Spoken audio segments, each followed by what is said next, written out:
Hello, and welcome back to another episode of The Pilot Principle. This is the podcast where we take a look at just the first episode of a series, the pilot, and use it to decide if we should watch the entire series. Or at least the second episode, because there is just so little time and so much to bloody watch. Okay, on today's episode of The Pilot Principle, we are taking a look at FX's Shogun. So here's the deal on the pilot principle. When it comes to breaking down a pilot episode, we look at very specific components, which include the story, of course, as well as the characters. And by that, we mean the protagonist and the antagonists. We take a look at the pace, the serial arc, where I like to do a bit of wild speculation as to where I think the series could lead and where the characters' arcs and lives could go. And then we take a look at the end of episode hook to see if it has convinced us or intrigued us enough to press play on episode 2. And I do all of this before letting you know if I think the pilot episode has done its job and why, or why not. But as always, to kick things off, let's take a look at the pilot synopsis for Shogun as provided by Disney Plus UK. Destinies converge in Japan after a ship washes ashore in a poor fishing village. Simple and vague, which will kind of feed into the theme for this pilot episode, I think. But before we get into the pilot episode itself, let's take a look at some of the behind the scenes information, starting with the pilot title. We have a pilot title of Chapter 1, Anjin, and I had to look up what Anjin meant, and it is the Japanese word for pilot, which is quite serendipitous because one of the principal characters in the pilot episode is in fact a pilot, but this is also the pilot episode. So yeah, a little bit of a twofer there. Not sure if that was done on purpose, but I choose to believe that it was. Okay, moving on. We have an episode length of 1 hour and 11 minutes. Okay, it's been a while since I've said it, so you'll have to indulge me as I say in this episode. Stop making pilots more than an hour long. Stop it. I personally think it's creating indulgent and frankly slower paced pilot episodes because people think they've got so much more time to convince an audience to buy into the story. Sometimes it works, oftentimes I don't think it does, and you know what? The majority of pilots and episodes in general can get it done in under an hour, in 42 minutes, okay? Read it back down. I'll take an hour. Times they ever changed. I will take an hour. Anything more, you're just being silly. And carrying on the theme of more is more, Shogun has a series length of 10 episodes. So let's just keep going with the pilot episode's writers. And the pilot episode, Anjin, was written by Rachel Kondo and Justin Marks. Kondo, as a writer, this is it for her. She's only done Shogun. She's only written for Shogun. That's it. This is the beginning, the middle, the end of her writing career thus far. Justin Marks, on the other hand, the co-writer, he has written the 2016 movie The Jungle Book, and he will be writing Jungle Book 2, which is currently in development.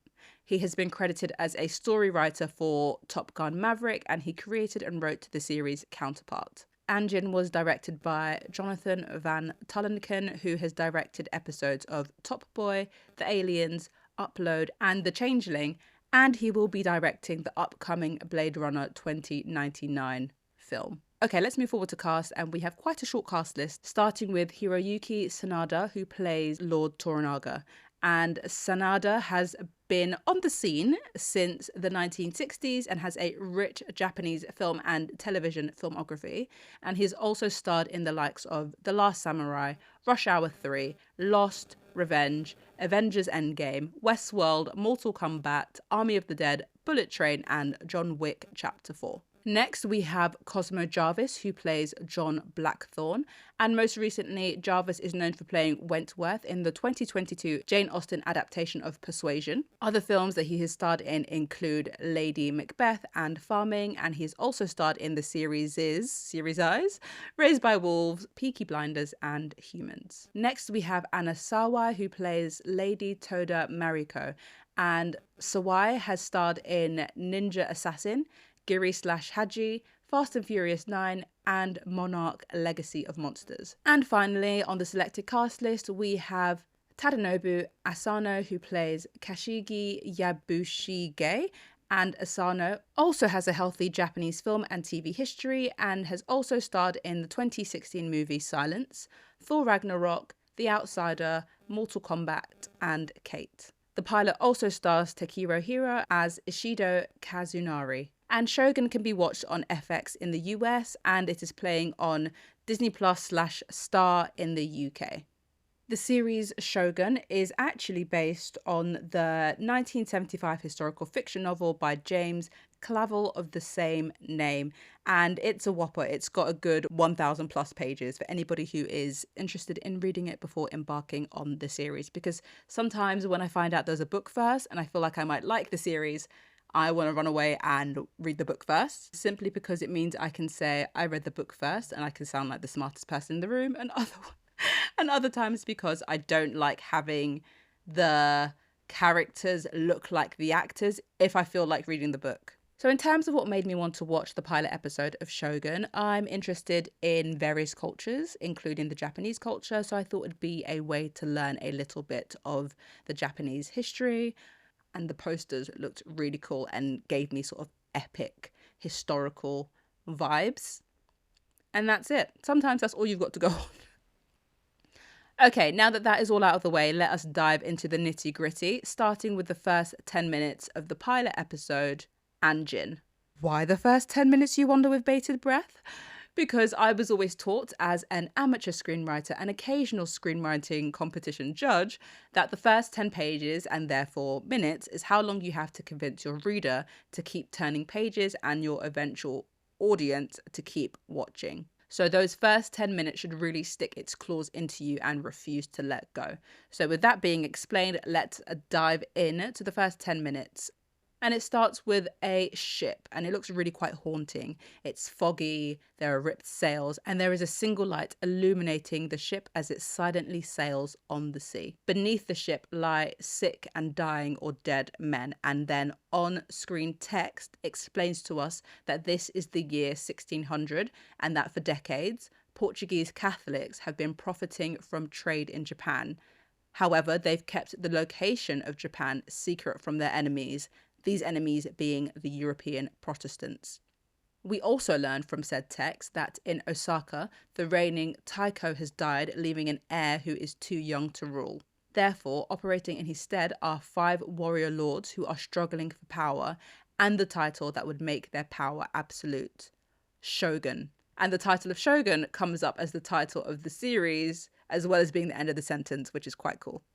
Okay, back to the ship, and we learn from the ship's captain that this is the last ship left in what was a very small fleet who set sail for Japan, and they are barely standing. We're talking the crew have no food, no water, scurvy is rife, and hope is dead. And the captain is discussing all of this with someone he refers to as Pilot, who we will later come to know as John Blackthorne.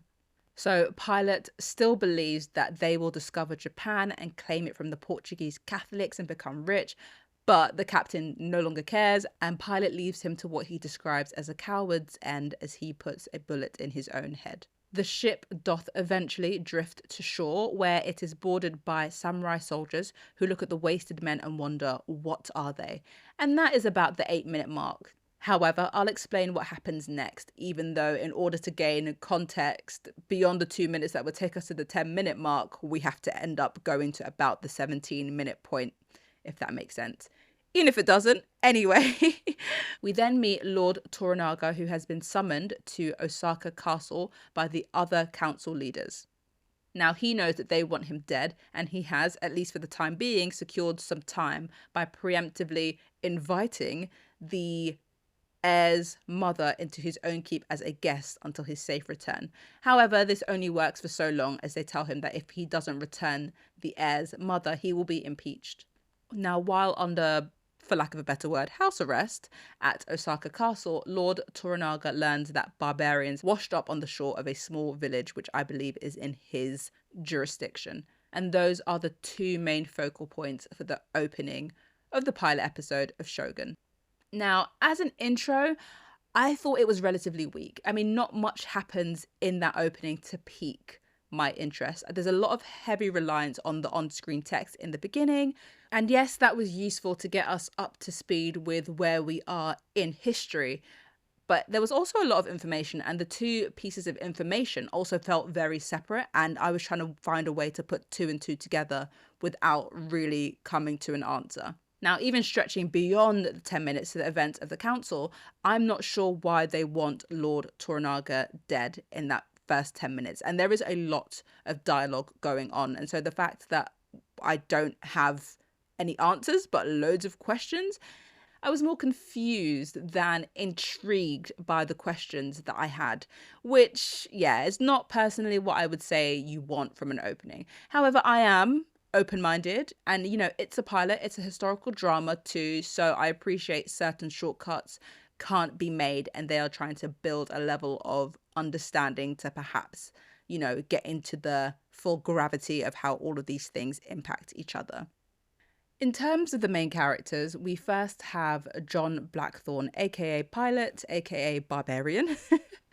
And the best way to describe him, I mean, he's definitely got a sense of honor towards his crew, as well as some sort of diplomacy to the Japanese, even though they don't understand him.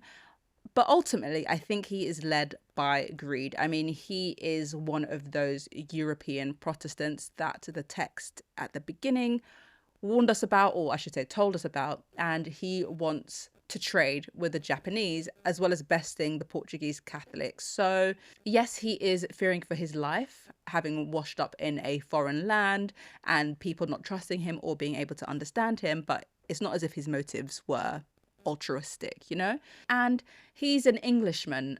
He does come across as quite posh. Now, I don't know what kind of qualifications are needed to pilot a ship in the 1600s, and he seems to be a very good pilot at that. Did he go to school? I don't know. So he's definitely giving those posh middle class vibes, and I think that may come with a level of expectation on his part. And by that I mean thinking that the Japanese should be treating him one way when they start to treat him another way. That's just the idea that I'm getting from him. The next character we have is Lord Toranaga, and he is best described as wise. He's a wise man. He is definitely playing the long game and sees the bigger picture. The problem is, I don't know what this long game is. I can't see the bigger picture that he can see. But that's okay, I suppose, for the time being, because he's definitely trusted and beloved amongst his clan. And in that sense, I almost feel like trusting him and beloving him too. He has a bit of commentary during his introduction where he admires a bird of prey, talking about how it conceals itself in the sun before it strikes. And it's definitely a not so thinly veiled piece of foreshadowing. So we know that even though he seems wise and kind, he is a man with a plan. And I guess we just have to see how all of that plays out. Walking into Osaka Castle, he knew that he might not walk out again with his life, but he went in there head held high. So yeah, let's say he's a risk taker. He's a risk taker, but you know what? I would bet on whatever horse he told me to bet on. I think he understands the game, and that's the most important thing. Next, we have Kashigi Yabushige, and I don't quite understand who he is actually. He's a lord of some sort, but a lesser lord than Lord Toranaga, for example. So I think Yabushige is part of Toranaga's generals, is the best way to put it, because when he learns about the ship that lands in the fishing village, he's the one who gets there and questions Blackthorne and tries to get a translator, and then goes on to kill one of his crew members by boiling him alive. So he definitely has some sort of power. But he ultimately does answer to Toranaga. But then, I think there's something about Yabushige who gives me the sense that he wants to lead. He sees Toranaga as a dead man walking, and he's looking to fill those shoes and perhaps be the one to be front and center when it comes to trading with the Portuguese Catholics. So I don't want to call him a backstabber per se. I definitely wouldn't quite put him in the antagonist category from the pilot episode, but he is one to keep an eye out for, I would definitely say. And the final main character is Lady Toda Mariko, and we don't get too much of her in the pilot episode. However, we do get the sense that she is smart, dutiful, resourceful, and will be a useful tool going forward. She only really comes into play towards the end of the episode, where Lord Toranaga enlists her help in helping to translate for the incoming barbarian, aka Blackthorn, because she can speak some Portuguese. And the only thing that Lord Toranaga expresses quite subtly to Lady Mariko is that this barbarian could help turn the tide. Again, I don't know what tide this is that needs to be turned. Maybe it's the tide to become Shogun. I don't know. We definitely get a vague sense of how all of these characters will fit together. Specifically, John Blackthorn, aka Pilot, aka Barbarian, Lord Toranaga, and Lady Mariko, because at the very end, those three characters are in the same room. And can I just say, I'm already predicting a romantic entanglement between Blackthorn and Lady Mariko. The eyes were finding each other in that bit at the end. The eyes were finding each other. So yeah, it'll be interesting to see how their character dynamics converge. And yes, what this changing tide is. Because, oh, and they've got a pilot for the changing tide. I see what they did there. Well, I choose to see what they may or may not have done there. Okay, moving on to antagonist. And I know I'm cheating slightly, okay, because I know I cited him as a protagonist, but I'm thinking John Blackthorn, aka Pilot, aka Barbarian, is also the antagonist. And here's why: because we do learn that his crew's mission, which started out with 5 ships and 500 crew, I believe, so they were on a mission to burn any Catholic churches, plunder the Spanish territories, and reach Japan and bring world trade to the Japanese. That's not a worthy cause. He's not on a good mission. He basically sounds like a pirate. He's out here pirating. So yeah, I wouldn't call him a good guy, even though at this point his plans are all up in the wind because his crew is gone, his ships are gone, he's all alone. I don't trust him. Of all the people there, I don't trust him. And that makes sense because he's not only an outsider, he's also a white man. And when white men turn up to other countries and start calling them barbarians, diminishing cultures and practices that have gone on longer than they've been alive, automatic villain status. That's all I'll say on that. And the second antagonist is... and we all know I love to get metaphorical with my antagonists. I'm going for miscommunication. And that's because the Japanese can't speak English and Blackthorn can't speak Japanese. He can speak a little bit of Portuguese, but he doesn't want to be caught by the Portuguese Catholics because he's come there to usurp them. So, and we do see that over the course of the pilot episode, the lack of communication, the miscommunication, causes a lot of misinterpretations, misunderstandings, some of them purposeful, some of them accidental. And so, yeah, that could end up being a continued antagonist for the series, but I definitely would say it is one for the pilot episode. And now it's time for a quick interlude to see what TV and film life is looking like beyond the pilot principle. And as always, let's start with books. So I have finished Eleanor Oliphant is Completely Fine by Gail Honeyman. And that was really good. I would definitely recommend that book. It's an easy read. It's a contemporary fiction book. I think I gave it a 4 out of 5. Yeah, I gave it a 4 out of 5 on Goodreads. I liked all of it except for a little bit at the end, which just felt like it was trying to do a bit too much that didn't need to be done. It was overcomplicating something that should have been relatively simple, I think. But ultimately, yes, I would recommend it if you're looking for a contemporary read with a unique voice. The second book I finished is Vera Wong's Unsolicited Advice for Murderers by Jessie Q. Sutanto. This was a cozy mystery book and told from, I think, the point of view of like 5 or 6 different characters. It was a really quick, easy listen. This one I gave a 2 out of 5, maybe 2.5. And on to what I'm reading right now. I'm reading on my Kindle Dirty 30 by Janet Ivanovich. And if you don't know, for a little context, this is the 30th book in the Stephanie Plum series. And I've been reading these books, oh God, for at least about 15 years. Every November, Janet Ivanovich drops a new Stephanie Plum novel. Are they good at this point? No. But do you know what? For me, they are a comfort read. I know exactly what I'm getting. I know exactly the specific tropes, lines, situations, plot points that will happen in these books. The characters, they go nowhere. There is no growth. It has been 30 books, but it has not been 30 years. It might have only been a year for all I know that all of these things have taken place. But it's a nice comfort read for me and a nice little quick read. And as a little bit of information for you, the very first book in the series, One for the Money, was in fact turned into a movie starring Katherine Heigl. Is the movie good? I will leave you to decide. Okay, let's move on to television. And I have been watching Avatar, The Last Airbender, the Netflix live action adaptation. Feel free to check out the pilot review I did. It is my longest one to date, which makes sense because Avatar, The Last Airbender, the animated series, is one of my favourite television shows of all time. Yes, all time. I stand by that.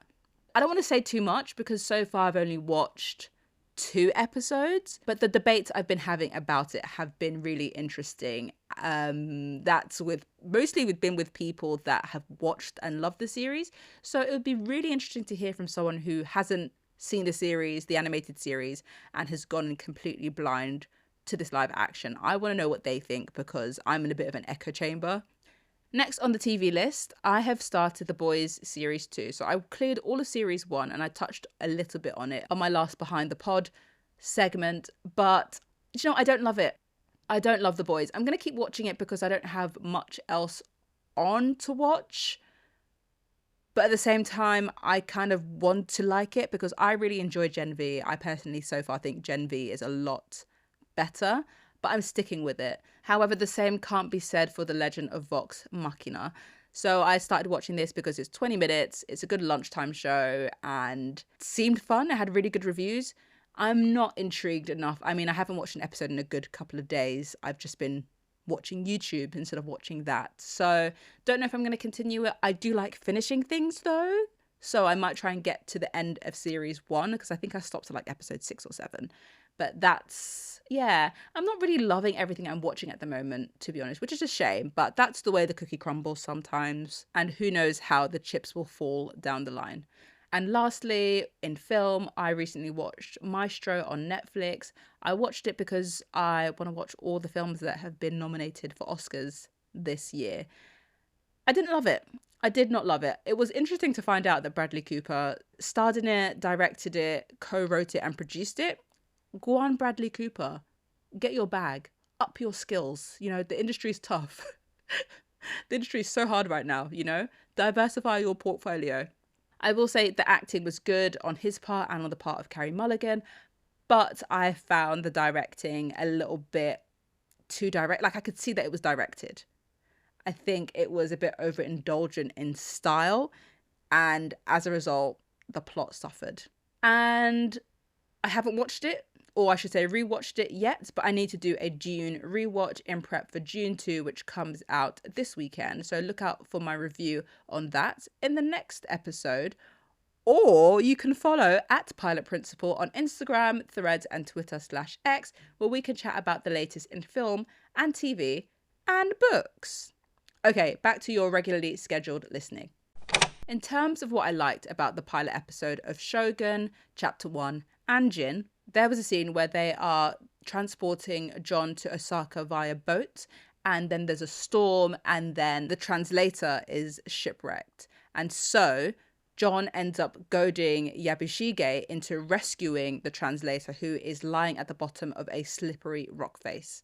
It ends up transpiring that Yabushige ends up caught in the swells, and then his clan have rushed off to go and fetch him rope. But it's a long way down the mountain and then back up the mountain with the rope to try and rescue him. And so, sensing his oncoming death, Yabushige looks at John, looks him dead in the eye, takes out his sword and points it towards himself, about to perform, I presume, harakiri, which is a form of ritualistic suicide by disembowelment. But luckily the crew arrives with the rope in time and he doesn't have to do that. But then this all culminates in a sort of weird moment of understanding or respect from John towards Yabushige, and in turn, I suppose, the Japanese and their culture, who he had dismissed as savages. So yeah, I thought that was a really powerful and potentially transformative moment in the pilot episode. Now, on the flippity flip side, in terms of what I didn't like about the pilot episode, I think there was a lot of things that were perhaps on my part lost in translation. But then I also felt like there were two very separate things going on, and it's hard to see how the two of them combined together. And by that, I mean what was going on with Lord Toranaga at Osaka Castle, and then what was going on with John Blackthorne and how he is somehow going to help in Toranaga's plans. None of that was really clear to me. And the other thing that I didn't like about the pilot episode is that I just can't side with a white man. Okay, a colonizer. Okay, a tradesman. A tradesman. But the disrespect, I do know it's fiction, based on fact, but still, it was a very one-dimensional approach, I think, Blackthorne's character, that also didn't quite make sense. I mean, why come to this whole other country and culture to trade if you're just going to treat them like imbeciles? That didn't quite make sense to me. Now, before we get to that all-important questions, let's remind ourselves of the synopsis. Destinies converge in Japan after a ship washes ashore in a poor fishing village. It's a very vague synopsis, and I think a very purposely vague synopsis because, as I said, what really happens in the pilot episode? What really goes down? Ask yourself this, based on what I've said. In terms of the quality of writing, I do think it was just too much dialogue with not enough substance. It was very much tell, no show. The setting was fine, although we don't really get a sense of space as we are enclosed first on a boat, then in a small fishing village, and then in Osaka Castle. And we don't get to see the possible richness of Japan, this place that Blackthorne has been determined to get to, that the crew died to get to. It would have been great to get a sense of Japan as a setting from the pilot episode. We get a bit at the end, but personally, more would have been nice. Regarding pace, I won't reiterate too much, but I thought it was slow. And coming to the arc, I have no idea whatsoever what the serial arc is going to be. Except for the potential romance between John Blackthorne and Lady Mariko, I have no idea. It wasn't made clear. Okay. I suppose somehow the Portuguese Catholics will come into play. And perhaps there's another Englishman in town. That's all I can say, okay? I've tried. Now, in terms of the end of episode hook, John makes it to Osaka, and we get the sense from what Lord Toranaga says that he is going to be pivotal in his grand, secret, wise schemes. And in this meeting of Blackthorne, Toranaga, and Mariko, their three lives will be forever intertwined. The question is, of course, how and why, and that is the end of episode hook. And now there's only one question left. Will I be continuing with Shogun? Pause for dramatic effect. No. To reiterate some points, I found the pilot episode both slow and dense with little substance to commend itself. I didn't gel with any of the characters, so sometimes, at least when that happens, it can make you come back. You want to see how they are, see how they're faring. But honestly, after I left the episode, I didn't think of any of them again. And the third reason why I won't be continuing is that I didn't understand the big picture at play. And I do think that from the pilot episode, you should have a nugget. Not much. I'm not saying that you should tell me everything. I'm not saying I want the whole plan. Just a nugget, something to tease me, something to string me along into episode 2 and perhaps the whole series. But I didn't get that from this pilot episode. But that is, of course, just me. So if you don't mind a slow burn, if you love a historical drama, if you are interested in Japanese history, and perhaps even if you're trying to learn Japanese, then you might like Shogun. Now, I will admit that I am tempted to give episode 2 a go to see if the sacrifice of the pilot was worth it. So I'm saying no, but it might be a cheeky episode 2 watch.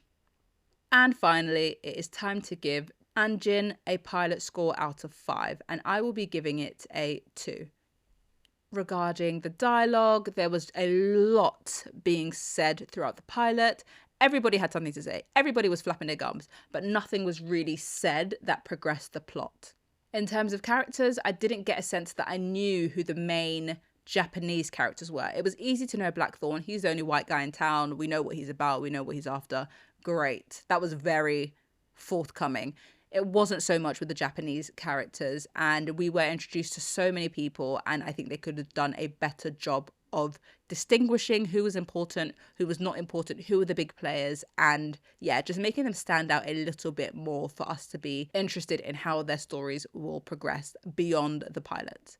And finally to say is that from the pilot, it does sound like this is the start, the absolute tippity tip top of what could possibly be an epic saga. However, the pilot itself doesn't stand well on its own. And that is what I'm here to judge. Now that we've hashed out the fundamental principles, will you be giving the pilot episode a watch? Or will you be tuning in weekly to see how the story unfolds? Follow and chat to me over on Threads, Instagram and Twitter /X @PilotPrinciple, and I will catch you on the next episode. Aww.